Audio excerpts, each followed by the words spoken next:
say this to the fellows real fast. Maybe fellas, you're asking your wife to overfunction at home because you're underfunctioning at home.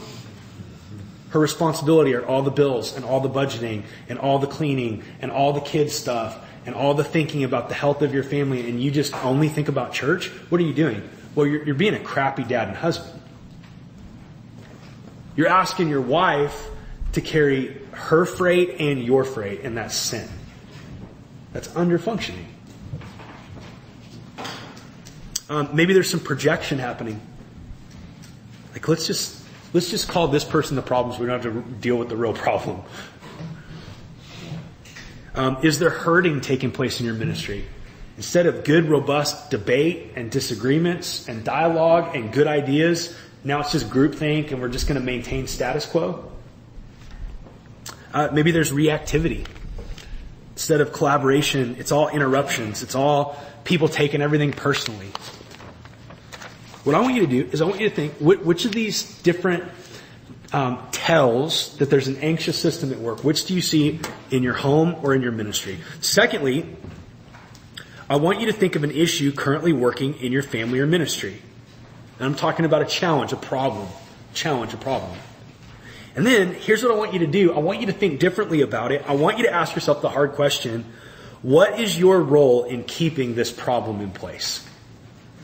What is your role in keeping the problem in place?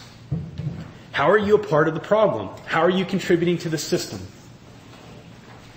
How are you doing the same thing again and again and again and expecting a different result?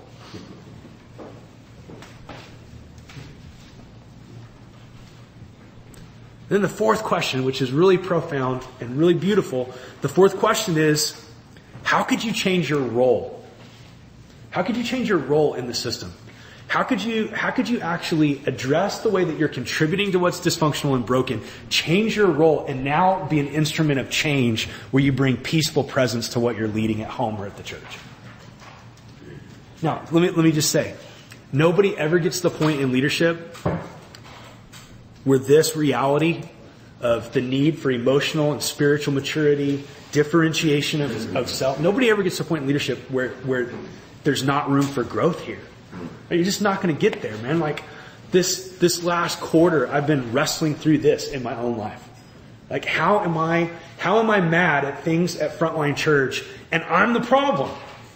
And I'm telling you, man, there have been some real sobering moments for me in the last 6 months in wanting to find a quick fix to pain, wanting to blame others when what really was needed in some real ways in my life was for me to say, hey, I'm contributing to something that's dysfunctional and I can't change all this other stuff, but I can take responsibility for my role in making it busted up.